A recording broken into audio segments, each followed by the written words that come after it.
गृह मंत्री अमित शाह अमृत महोत्सव कार्यक्रम में पहुंचे हैं, जहां वे संवाद करेंगे। आपको सीधे सुनाते हैं। जैसा कि आप सभी जानते हैं, आजादी के अमृत महोत्सव के अवसर पर देश के प्रधानमंत्री जी 28 मई को संसद का नवनिर्मित भवन राष्ट्र को समर्पित करेंगे। एक प्रकार से ये नया संसद भवन प्रधानमंत्री जी की दूरदर्शिता का प्रमाण है, जो नए भारत के निर्माण में हमारी सांस्कृतिक विरासत, परंपरा और सभ्यता को आधुनिकता से जोड़ने का एक सुंदर प्रयास है। इस नई संरचना को रिकॉर्ड समय में बनाने के लिए करीब करीब 60,000 के आसपास श्रम योगियों ने अपना योगदान दिया है। इस अवसर पर प्रधानमंत्री जी ये सभी श्रम योगियों का सम्मान भी करेंगे। इसके साथ साथ एक और महत्वपूर्ण घटना होने जा रही है, जिसकी आपको सूचना देने के लिए आज मैं यहां उपस्थित हुआ हूं। इस अवसर पर एक ऐतिहासिक घटना पुनरावर्तित हो रही है। एक ऐतिहासिक परंपरा पुनर्जीवित भी हो रही है। अभी स्क्रीन पर आप एक सुंदर वस्तु को देख रहे हैं। राजसी लगती है वस्तु, इसके पीछे युगों से जुड़ी हुई एक परंपरा छिपी है। इसको तमिल में सेंगोल कहा जाता है और इस शब्द का अर्थ संपदा से संपन्न और ऐतिहासिक है। आज मैं आप सभी को इसको साझा करने के लिए यहाँ पर उपस्थित हुआ हूँ। यह एक हमारी बहुत पुरानी सभ्यता से जुड़ी हुई प्रथा है, जिसकी गहरी जड़ें देश की परंपराओं में समाहित है। आजादी के अमृत महोत्सव में प्रधानमंत्री जी ने जो कुछ लक्ष्य तय किए थे, उसमें एक लक्ष्य हमारी ऐतिहासिक परंपराओं का सम्मान और उसका पुनः जागरण भी था। ये सेंगोल उसी लक्ष्य की परिपूर्ति के लिए आज मैं आपके सामने इसकी इंफॉर्मेशन को लेकर आया हूं। ये घटना जुड़ी है आजादी की क्षण के साथ। 14 अगस्त 1947 की रात को एक बहुत महत्वपूर्ण ऐतिहासिक और अनोखी घटना ने आकार लिया था, जिसकी 75 साल के बाद आज देश के अधिकांश नागरिकों को जानकारी नहीं है। यह सेंगोल जो अभी आपने स्क्रीन पर देखा था, उसने हमारे इतिहास की क्षण के साथ 14 अगस्त 1947 की रात को एक बहुत महत्वपूर्ण ऐतिहासिक और अनोखी घटना ने आकार लिया था, जिसकी 75 साल के बाद आज देश के अधिकांश नागरिकों को जानकारी नहीं है। यह सेंगोल जो अभी आपने स्क्रीन पर देखा था, उसने हमारे इतिहास में एक अहम भूमिका निभाई है और ये सेंगोल अंग्रेजों से भारतीयों के साथ सत्ता के हस्तांतरण का एक प्रतीक बना था। इस घटना के ऐतिहासिक महत्व को जानने के बाद आप सभी को आश्चर्य होगा कि इतने सालों तक ये हमारे सामने क्यों नहीं आई। जब इसकी जानकारी प्रधानमंत्री जी को मिली, इस पर गहराई से विचार करने के बाद प्रधानमंत्री जी ने इसकी गहन जांच के आदेश दिए और फिर निर्णय लिया कि गौरवमयी प्रसंग को ध्रुव तारे के समान परंपराओं के ध्रुव तारे के समान देश के सामने रखना चाहिए।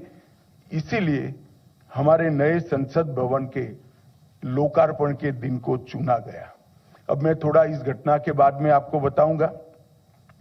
14 अगस्त 1947 की रात को लगभग 10:45 पर पंडित जवाहरलाल जी ने विशेष रूप से तमिलनाडु से आए हुए अधिनम से सेंगोल को स्वीकार किया था।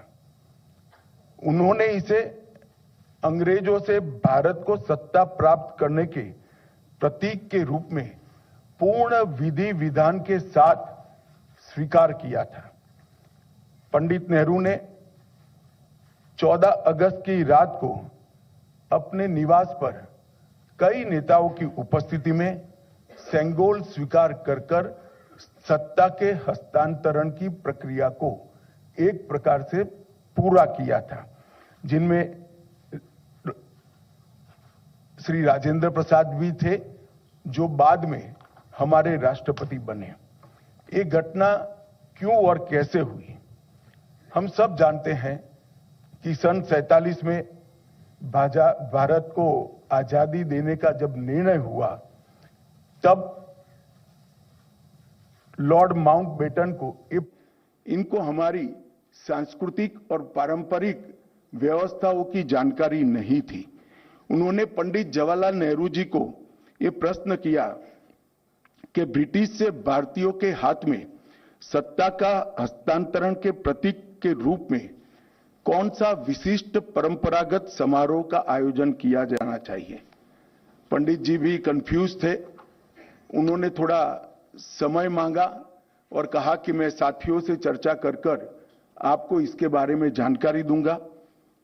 पंडित जवाहरलाल नेहरू जी ने चर्चा करने के लिए अपनी पसंदगी बहुत अनुभवी स्वतंत्रता सेनानी, दार्शनिक, भारतीय परंपराओं के जानकार, इतिहास के मर्मज्ञ ऐसे विद्वान सी राजगोपालाचारी पर नियुक्त की, जिनको हम राजा जी के नाम से जानते हैं। उन्होंने ये बात को राजा जी के सामने रखा। राजा जी ने अनेक पुराने ग्रंथों का अभ्यास कर, अनेक प्रक्रियाओं को स्टडी कर साम्राज्यों के समय में सत्ता के हस्तांतरण की प्रक्रिया का एक सटीक इतिहास रेखांकित कर इस सेंगोल की प्रक्रिया को चिन्हित किया और पंडित नेहरू को बताया कि हमारे यहाँ हमारी परंपरा में इस सेंगोल के माध्यम से सत्ता के हस्तांतरण की प्रक्रिया को अधिकृत किया गया है। और इस प्रकार ये प्रक्रिया तय हुई और पंडित नेहरू ने पवित्र सेंगोल को तमिलनाडु के अधिनम से स्वीकार कर अंग्रेजों से भारतीयों के हाथ में सत्ता के हस्तांतरण को आकार दिया। वो ही क्षण था जब पंडित नेहरू ने सेंगोल को स्वीकार किया, जब हम जिसको स्वतंत्रता कहते हैं इसका सटीक स्तन था। इस अनुष्ठान का उद्देश्य इस तथ्य का स्वीकारीकरण है कि भारत में विदेशी शासन भारत के लोगों के पास एक ऐसी आध्यात्मिक प्रक्रिया से आई जो प्राचीन और भारत की सुदृढ़ परंपरा है। पंडित नेहरू ने इस अनुष्ठान के संपादन के लिए दक्षिण के मठाधिपति को स्वीकार कर आगे चले, जिससे पता चलता है कि उनका उद्देश्य भारत की भावात्मक एकता और आध्यात्मिक एकीकरण का था। सेंगोल के अर्थ और इतिहास में थोड़े डिटेल में जाते हैं तो सेंगोल का अर्थ बड़ा गहरा है। सेंगोल शब्द तमिल भाषा के सेम्मई शब्द से बना गया है। इसकी व्युत्पत्ति सेम्मई से आती है, जिसका अर्थ और भाव नीति परायणता से है। यह एक तमिलनाडु के प्रमुख धार्मिक मठ के महंतों द्वारा ये सेंगोल जो आप अभी देख रहे हैं स्क्रीन पर, ये अभिमंत्रित है। गंगा जल से उसको पवित्र किया गया है। इस पर पवित्र नंदी अपना अटल दृष्टि और स्थिरता के साथ विराजमान है। और ये जो सेंगोल है वो चोला साम्राज्य के समय से, मतलब 8वीं शताब्दी से चली आ रही हमारी अपनी भारतीय सभ्यतागत प्रथा का एक अनुसरण करने के लिए ये प्रथा को बना दिया गया था। आप सभी जानते हैं, चोला साम्राज्य सदियों से हमारे उपमहाद्वीप में एक महत्वपूर्ण साम्राज्य रहा, जिसने 21 राजाओं ने बड़े लंबे अरसे तक 800 साल से ज्यादा समय तक इस देश के एक महत्वपूर्ण हिस्से पर शासन किया। सबसे महत्वपूर्ण बात यह है कि सेंगोल जिसको प्राप्त होता है, इसके पास से न्यायपूर्ण और निष्पक्ष शासन की अपेक्षा रखी जाती है और एक प्रकार से न्यायपूर्ण और निष्पक्ष शासन करने का आदेश उसको मिलता है, जिसे तमिल में आणई कहते हैं। और इस सेंगोल को प्राप्त करने की घटना को आजादी के समय विश्व भर के मीडिया ने इसका जिक्र भी किया है, इस पर वृत्तांत भी प्रकट किए हैं। टाइम मैगजीन ने बहुत ज्यादा ग्राफिक्स के साथ इसको रिपोर्ट किया। भारत के भी सभी अखबारों ने इसको यथोचित सम्मान दिया था। आप सेंगोल की वेबसाइट पर मीडिया रिपोर्ट की एक फिल्म भी बाद में देख सकते हैं। 1947 अगस्त के बाद सेंगोल सबकी आंखों से ओझल हो गया, इसको भुला दिया गया, मगर एक विद्वान और पूजनीय सम्माननीय व्यक्ति ने इसको आजादी के 31 साल के बाद 15 अगस्त 78 को परमाचार्य श्री चंद्रशेखर सरस्वती स्वामीगल ने अपने अनुयायी डॉक्टर B.R. सुब्रमण्यम को सेंगोल वृत्तांत का वर्णन किया, जिसको डॉक्टर सुब्रमण्यम ने अपनी किताबों में उचित स्थान देकर उल्लेखित किया है। तमिल मीडिया ने भी परमाचार्य की चर्चा को प्रमुखता से जगह दी और उसे जीवित रखा है। हम सब परमाचार्य के इसके लिए कृतज्ञ हैं। दिलचस्पी की बातें हैं कि तमिलनाडु सरकार ने भी इस भूमिका को गर्व के साथ प्रकाशित किया है। यह 2021-22 का HR&CE पॉलिसी नोट जो अभी आप स्क्रीन पर देख रहे हैं उसमें दर्ज है। इस पर पैरा 24 में इसकी प्रक्रिया को ढंग के साथ वर्णित किया गया है। हमारी सरकार का मानना है कि इस पवित्र सेंगोल को किसी संग्रहालय में रखना अनुचित है। सेंगोल की स्थापना के लिए संसद के भवन से अधिक उपयुक्त और पवित्र और उचित स्थान कोई हो ही नहीं सकता। इसलिए जब संसद भवन का देश को समर्पण होगा, उसी दिन आदरणीय प्रधानमंत्री नरेंद्र मोदी जी बड़ी विनम्रता के साथ तमिलनाडु से आए हुए अधिनियम से सेंगोल को स्वीकार करेंगे और अत्यंत आदरपूर्वक माननीय लोकसभा के अध्यक्ष के आसन के समीप सम्मान के साथ इसको स्थापित करेंगे। मैं मानता हूं कि भारतीय परंपराओं से जुड़ने का एक विरल और महान क्षण होगा।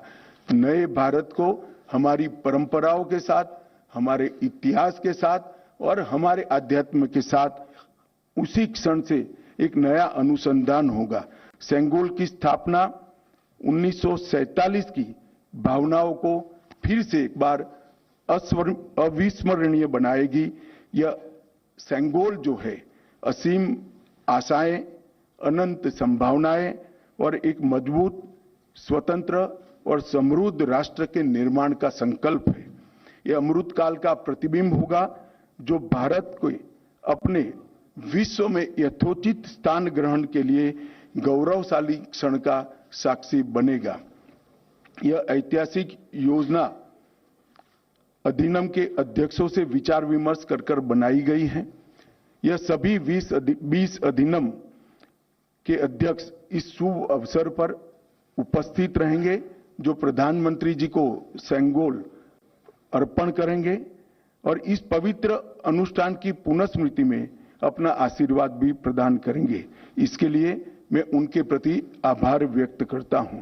और एक बहुत हर्ष की बात है कि 14 अगस्त 1947 की प्रक्रिया में जो स्वयं उपस्थित थे वो 96 साल के मुम्मिडी बंगारू चेट्टी भी इस कार्यक्रम में सम्मिलित होने वाले हैं।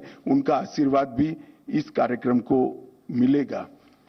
यह घटना का दूरदर्शन और दी हुई लिंक से सभी मीडिया के माध्यमों से जीवंत प्रसारण देश भर के दर्शकों के लिए, नागरिकों के लिए भी होगा।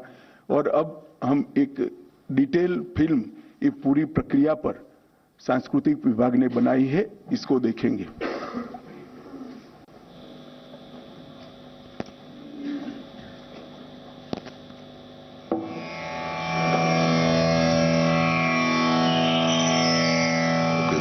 August 1947. Madras Presidency, Tamil Nadu. A group of people were preparing for the trip of their lifetime.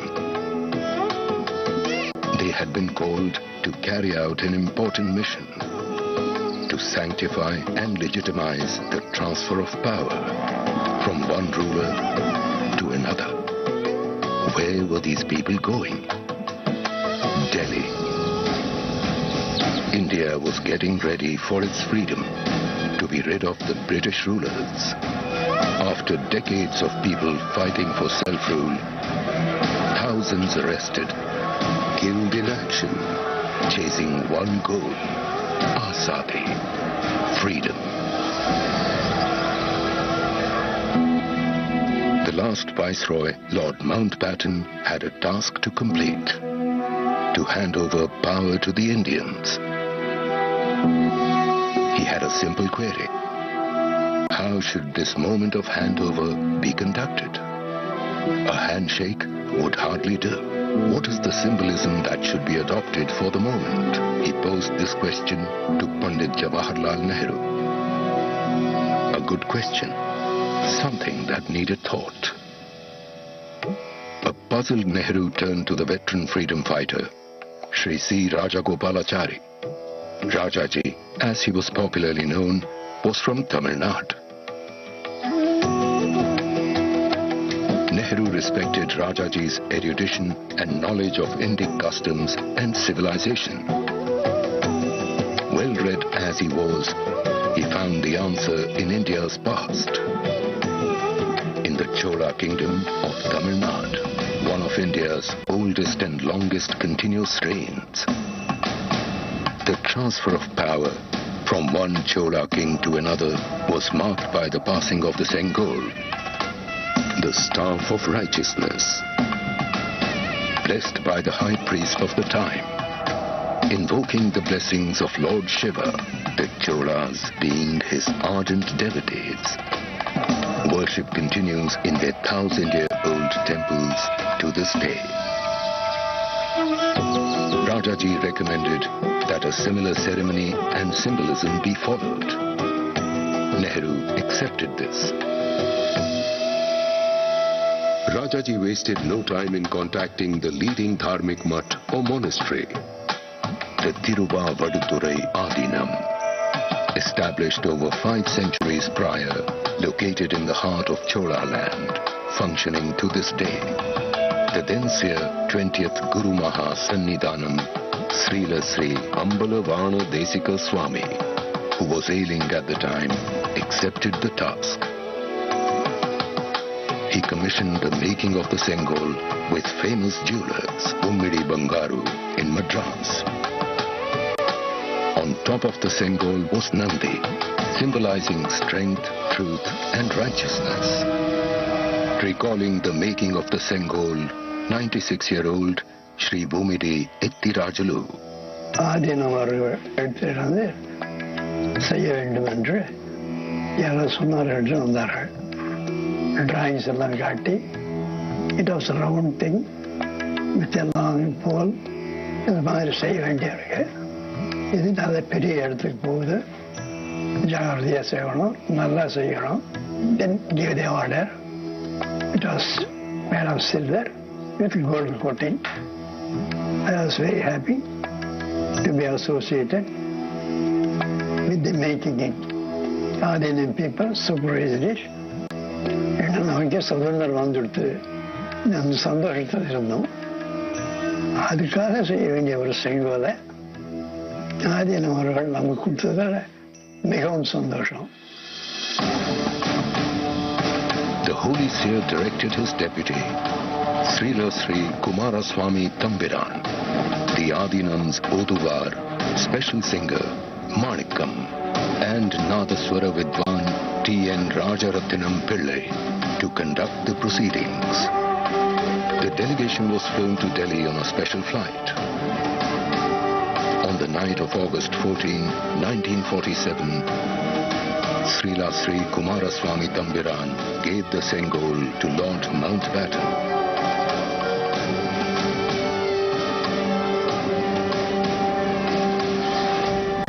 Who handed it back to him.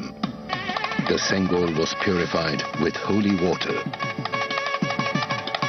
It was taken in procession to Pandit Jawaharlal Nehru. The Oduvar sang verses from the Kollara Padigam, hymns from the Tevaram, composed by the Tamil saint Tirunjana Sambandar. The sannyasi wrapped Nehru in the Pitambaram and handed over the Sengol.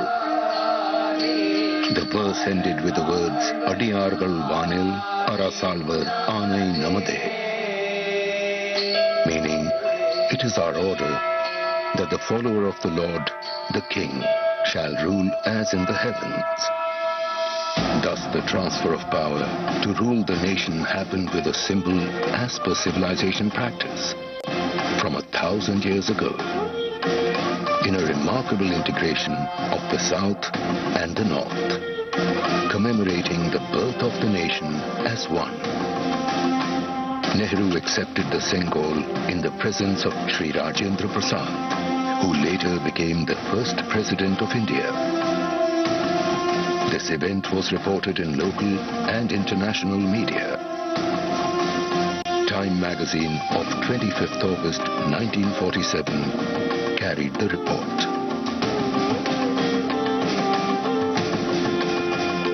Pandit Nehru thereafter went on to deliver his famous address at the midnight hour of August 14th, 1947.